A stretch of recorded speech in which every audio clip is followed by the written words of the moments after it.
최종 선택 내일 전략 시간입니다. 오늘 이 시간은 토러스증권 영업부의 박준현 차장과 함께합니다. 안녕하세요. 안녕하세요. 네, 먼저 증시 동향부터 알아봐야 할 텐데 오늘 일단 중국의 경제 지표가 좋지 않았고 또 내일 우리나라에서는 또 추경 예산안이 발표가 되면서 그 부분에 대한 기대감도 약간은 있다라는 평가거든요. 전반적으로 어떻게 보세요? 예, 일단 추경에 대한 기대감 때문에 오늘 사실 아시아에서는 우리나라가 가장 좀 선전하지 않았는가라고 네. 생각하고 있고요. 일단 시장의 방향성 탐색을 위한 눈치 장세가 오늘 진행된 것으로 보입니다. 통신, IT, 제약, 의류 업종과처럼 워낙 강세와 관련된 업종들이 오늘 좀 상승세를 탔고요. 또 중국의 내수 소비와 관련된 종목군들도 오늘 상승세를 보였습니다.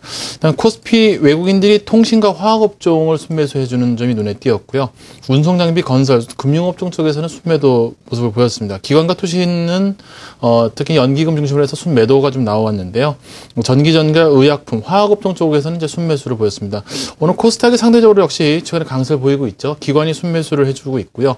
홈쇼핑과 관련된 업종, 또 음원과 관련된 또 조류 독감, 중소형 IT 이런 업종군으로 상승세를 보이는 모습이었습니다.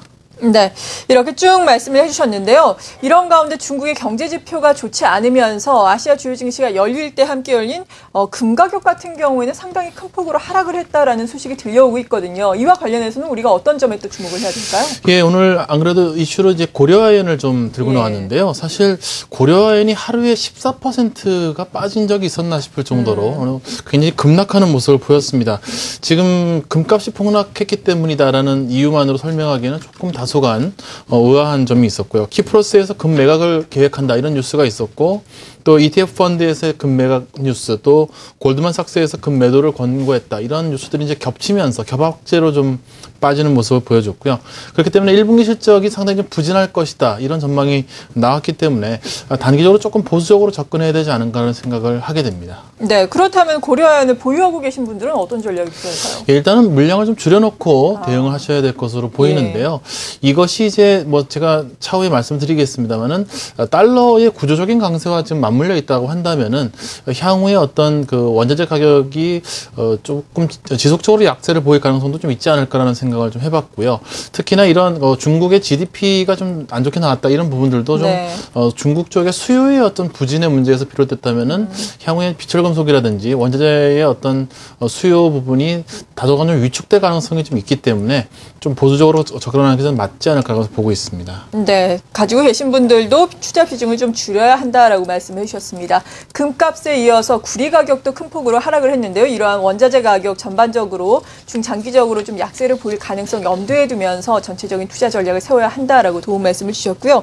내일장 같은 경우에는 우리가 어떤 점을 중요 체크 포인트로 생각을 하면서 기다려야 될까요? 예, 일단은 오늘 외국인들이 그 선물을 대규모로 좀 매수한 점은 조금 그나마 좀 그 위안이 되는 부분이고요.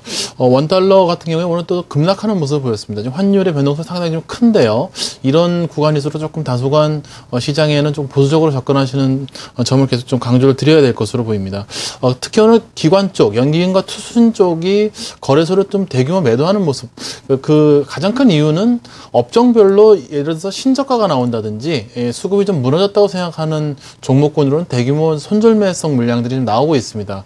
그렇기 때문에 업종별로 외국인과 기관의 좀 수급 체크가 좀 필요하지 않을까. 특히 좀 그 주가 자체가 지난번 저점을 좀 붕괴하려고 하는 종목군들에서는 저가 매수보다는 다소간 조금 지켜보시면서 저가 매수로 들어가시는 쪽이 더 낫지 않을까. 왜냐하면은 최근에 오히려 빠지는 종목군들은 더 많이 빠지고요. 올라가는 종목군들은 오히려 더 추가 상승하는 모습을 좀 보여주고 있는 종목 간의 수익률 격차가 좀 심해지는 그런 구간이기 때문에 많이 빠졌다고 해서 접근하시기에는 조금 위험한 구간일 수도 있다라는 생각이 들었습니다. 네, 그렇다면은 내일장은 구체적으로 어느 정도의 흐름을 예상하고 계신지 궁금하거든요. 뭐 대내외적으로 보자면은 상황이 그렇게 좋지는 않지만 또 추가 경정 예산안에 대한 기대감도 있는데 이것이 어느 정도의 호재가 될 수 있을까요?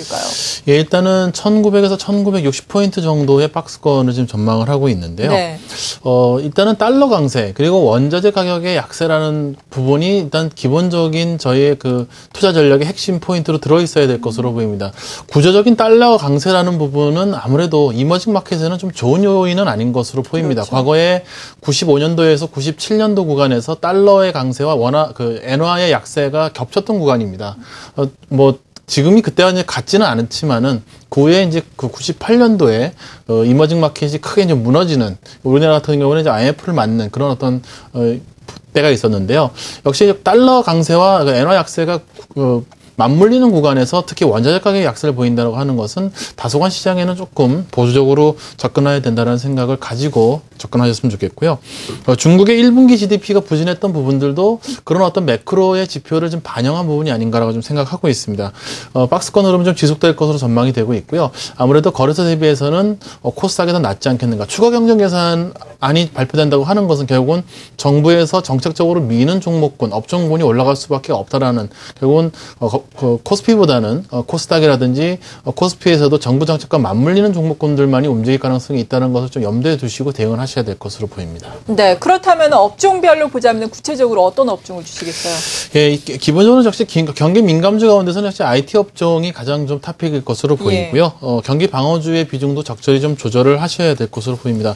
일단 그렇다면은 인플레이션과는 좀 다소 무관한 업종, 예를 들어서 전기가스라든지 통신, 의약품 같은 업종들, 또 전기전자 업종과 같은 업종군을 일단은 그 최고 선호로 보고 좀 저희가 종목을 골라내야 될 것으로 보이고요. 그렇지만은 지금 현재 환율이 좀 내렸습니다. 예. 특히 이제 그 우리나라 같은 경우에는 경상수지는 뭐 사상 최대 흑자를 이어가고 있죠. 과거에도 보면은 경상수지가 사상 최대 흑자를 이어가는 구간에서는 주가지수가 급락하는 구간이 나온 것은 거의 드물었다라고 봤을 때는 1900포인트와 그 이하에서는 매수를 대응하는 것이 맞다라고 생각을 하고 있습니다. 조금 더 업종과 종목을 좁혀보도록 하겠는데요. 네. 전기전자 업종에서 지난주에 강조드렸던 LG전자 같은 경우는 많이 상승했기 때문에 일단 제외를 시켰습니다. 전기전자 업종 중에서 조금 다소간 밸류에이션 대비 못 올랐다고 생각되는 종목은 테라세미콘, 우리ENL, 대덕전자를 뽑아봤고요.